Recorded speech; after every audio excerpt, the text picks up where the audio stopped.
Hello there and welcome back to the channel. In this episode, we'll be taking a look at the Napoleonic Wars. But before we do that, if you want to support the channel and get some awesome rewards, then make sure to check out our membership options. You can find those in the description down below. Now, let's get back to the video. So, the Napoleonic Wars were a series of conflicts from 1803 to 1815 that involved most of Europe and were fought between France and the countries that were allied with it versus the coalitions that opposed it. So that means we're going to have to take a look at all the European countries just so that we understand who was fighting against whom. So in 1799, Napoleon seized power in France while it was still in the middle of the French Revolution, and he would go on to rule France for the next 15 years. In 1802, he would sign the Treaty of Amiens with Britain, which brought an end to the first stage of the French Revolution known as the Revolutionary Wars, but this peace only lasted for a year. At this time, Napoleon wanted to expand his empire across Europe. So when he declared war on Austria, Sweden, Russia, and Great Britain in 1803, only Britain, Sweden, and Norway would actually come to fight against him. And Napoleon would go on to defeat both of them in the famous Battle of the Nile in 1798. As a result, Sweden and Norway would sue for peace in 1803. But in 1804, Britain would declare war on France after Denmark sided with them. This would bring an end to the first stage of the Napoleonic Wars known as the War of the Third Coalition. And the outcome of this conflict would be that Sweden would be allowed to keep all the territories that they had gained during the war, while Denmark would lose some territory to Britain. It would also lead to the creation of the Duchy of Warsaw, which was a satellite state of France. In 1805, tensions would rise again between France and Britain as Napoleon prepared for his invasion of Britain. He would declare war on Britain, Austria, and Sweden, begin in the third stage of the Napoleonic Wars known as the War of the Fourth Coalition. However, this coalition would fall apart almost as quickly as it had been formed, because the Austrians were utterly crushed by Napoleon at the Battle of Condensed and the Battle of Condensed. And then Russia would leave the coalition as well after winning some minor victories against the French in northern Italy. In 1806, Napoleon would declare war on the Holy Roman Empire and then invade it, abolishing it soon after. With that, the War of the Fourth Coalition would come to an end in 1807 with the peace of This treaty would leave Prussia weakened, while Russia would gain some minor territorial gains. Meanwhile, Napoleon would take control of the Baltic states, further expanding his empire. With the map of Europe looking like this, Napoleon felt that his greatest threat to his empire was from Russia. So in 1808, he would start making plans to invade them. This would include the creation of a grand army consisting of around 600,000 troops, which would march east into Russia.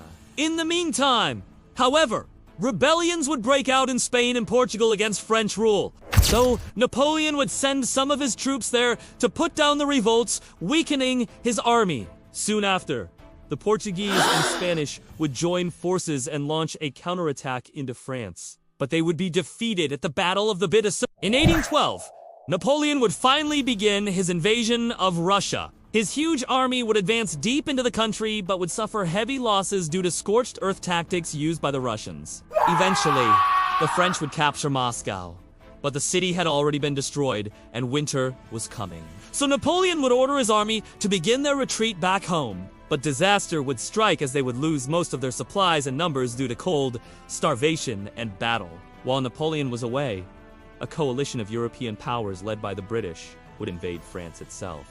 They would be led by the Duke of Wellington, and they would score early victories against the French. However, Napoleon would return from his disastrous Russian campaign just in time to defend his homeland. He would score victories against the invaders and force them to retreat, with Napoleon having successfully defended France. A new coalition would form against him consisting of Britain, Austria, Prussia, Russia, and Sweden. This would be the last stage of the Napoleonic Wars, known as the War of the Seventh Coalition. In 1813, Prussia and Russia would declare war on France, giving Napoleon another two-front war to deal with. He would try to stop the Prussians from advancing on Paris, but he would be defeated at the Battle of Leipzig. With that, Prussia would enter Paris and force the abdication of Napoleon. He would then be exiled to the island of Elba off the coast of Italy. A few months later, news would reach France that Napoleon had escaped from exile and had returned to Paris. the French would proclaim him emperor once again and would rally to his cause. However, this rebellion only lasted for 100 days and ended with Napoleon being defeated at the Battle of Waterloo by the Duke of Wellington and Gebhard Lebrecht von Bluck. He would then be exiled to the remote island of St. Helena in the South Atlantic, where he would spend the remainder of his life until his death in 18... With Napoleon's final defeat, the Napoleonic Wars would come to an end. But what were the effects of this long conflict? Well, the first thing to mention is that there were no real winners in the war. Everyone had suffered massive amounts of casualties and destruction. When it comes to landmass, France started the war with control over 1.35 million square kilometers and ended it with control over just 963,000 square kilometers. But even though they lost land, France emerged from the Napoleonic Wars as one of the dominant powers of Europe, along with Britain, Austria, Prussia, and Russia. The peace settlement would see the Bourbon dynasty return to power in France, and much of Europe would return to the way it was before Napoleon came to power. However, some things had changed forever. The power of the Dutch, Swedish, Danish, and Ottoman empires had been greatly reduced. At the same time, the power of Britain, Austria, Prussia, and Russia had grown. Another effect of the Napoleonic Wars was that the revolutionary ideas that spread throughout Europe during the wars led to revolutions in places such as Spain, Italy, and Germany. Then there was the Congress of Vienna, which was a meeting of European leaders that took place after the Napoleonic Wars in order to settle the peace terms. Its main goal was to create a lasting peace in Europe. And to achieve this, it would redraw the map of Europe to make it more conservative. For example, the Holy Roman Empire would be restored and monarchies would be given more power. Then there was the Concert of Europe, which was an alliance between Britain, Austria, Prussia, Russia, and France, which pledged to meet regularly and settle any disagreements peacefully in order to maintain the balance of power in Europe. Finally, there was the legacy of Napoleon himself. While he was ultimately defeated, he left behind a legacy of military innovation, legal reform, education reform, and the spread of Enlightenment ideals. But that's about it for the Napoleonic Wars. If you enjoyed this video, then make sure to subscribe. If you want to watch another episode on the French Revolution, then I recommend checking out the video right here. Thank you all for watching, and I'll see you in the next one.